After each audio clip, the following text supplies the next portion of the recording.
Lonely Heart. Shekhar was chasing butterflies one afternoon in his uncle's garden when he heard the tinkle of the postman's bicycle. There was a letter for his uncle, which Shekhar promised to forward to him when he returned from office. The postman smiled at him. "What's your name, son?" he asked. "Shekhar." "How are you related to Mr. Basu?" The postman leaned on his bicycle. "I am his nephew. He is my mother's brother," Shekhar replied. "I have come to spend my summer holidays here with my uncle and aunt," he added. Suddenly, Shekhar's attention was diverted by a movement in the opposite house. An old lady had come out on the balcony and stood there staring at the postman. After some time, the door opened and out came the old lady. She checked the letterbox, but there was nothing, and disappointment was writ large on her face. Slowly she closed the letterbox and went back into the house. Shekhar watched the lady silently and then turned to the postman.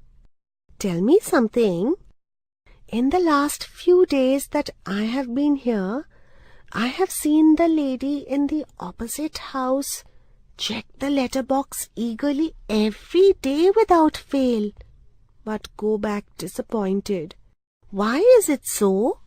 Is there an important piece of news she is waiting for?" The postman smiled sadly, but shook his head. "Didi is a very lonely person. The act of checking the letterbox in the afternoon is a habit she has indulged in over the last few years. No letter has ever come her way, for there is no one in the world to write to her." Saying this, the postman moved on to the next house. "Who is Didi, auntie?" Shekhar asked his aunt that evening. They were sitting at the dining table with Wolf, the spaniel, at Shekhar's feet, waiting for the occasional flick from Shekhar's plate.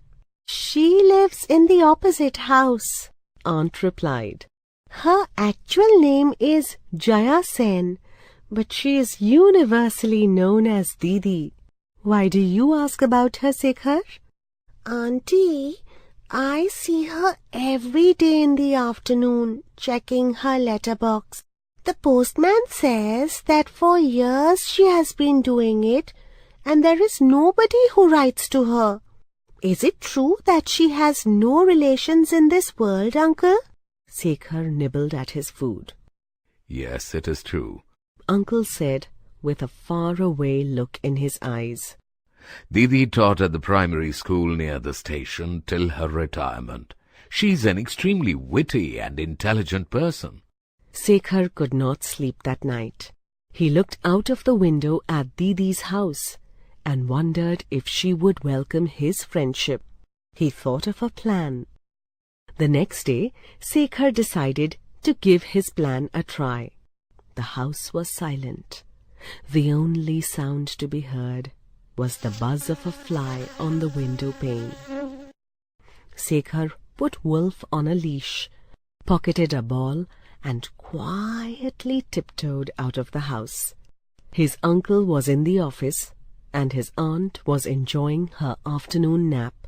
Stealthily, Shekhar crossed the road and opened the gate of the opposite house. He threw the ball he was carrying in his pocket towards the rear end of the house, waited for some time, and then rang the bell. Didi instantly opened the door and stared at Shekhar and Wolf. "I am Mr. Basu's nephew," Shekhar said politely. "Yes, I recognize you. I have seen you often playing in the garden of the opposite house. What is it that you want?" Didi asked. "I have lost my ball in your garden." Shekhar pretended to look worried. "Can I search for it?" Didi looked at Shekhar for a second and then smiled and nodded her head. before following Shekhar to the rear end of her garden. The mango and guava trees were laden with fruits. The garden was well maintained, and there was no sign of weeds anywhere. Shekhar knew where his ball was, but he lingered purposely in front of the vegetable patch in Didi's garden. "What a well-maintained garden!" he exclaimed. "You must be working hard to keep it clean." Didi smiled. She seemed pleased. "No, I have a gardener called Badal, who comes twice a week to work in the garden." Shekhar found the ball, thanked Didi, and was leaving with Wolf when he suddenly remembered he was feeling thirsty. Didi invited Shekhar up for a glass of water, while Wolf waited near the gate. Shekhar ascended the stairs to Didi's room. The room was neat and tidy. There was a bed and a chair. But at first glance, what attracted his eyes was the shelf studded with books. While Didi went inside to get him water, Shekhar studied the titles of the books. One book that caught his fancy was The Selfish Giant by Oscar Wilde. He turned to her and asked, "Do you mind if I borrow this book?" Didi smiled and said, "Of course not. Take good care of it while reading." Shekhar happily agreed. While leaving, his eyes suddenly caught sight of a guitar standing against the wall, covered with dust. "Do you know how to play a guitar? Will you teach me how to play it? I have been wanting to learn it." Shekhar clapped his hands with joy. He had been pestering his father to let him take guitar lessons. Didi smiled at his enthusiasm. "I have not played for ages, but for you, I will play and teach you too." Each afternoon after this, Shekhar would slip out of the house to go to Didi's place. Didi would eagerly wait for him, and they would discuss about everything from gardening to books. Sometimes they would play games like word-making and Chinese crackers. Didi tried to teach Shekhar how to play the guitar unsuccessfully. Her fingers trembled due to age and lack of practice. One day, Didi invited Shekhar for tea and treated him to a big bite of a delicious chocolate cake, baked specially for him. While Didi bustled about with the cups and saucers, Shekhar laid the table with a tablecloth that Didi had stitched when she was young.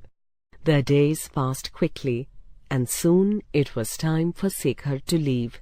He knew his uncle and aunt were going to miss him, but most of all, Didi was going to miss him terribly. But he was coming back for his winter holidays to his uncle and aunt, and of course to Didi. The train left the confines of the small station. Shekhar rested the guitar on the opposite seat. His uncle, sitting next to him, smiled. It was Didi's parting gift to him. A postman cycled past on his bicycle. The train gathered speed. Shekhar thought of the postman, the empty letterbox, and Didi's eager eyes. Shekhar sighed contentedly to himself, for he knew that the letterbox was no longer going to be empty, and that Didi would soon receive a letter, the first in many years.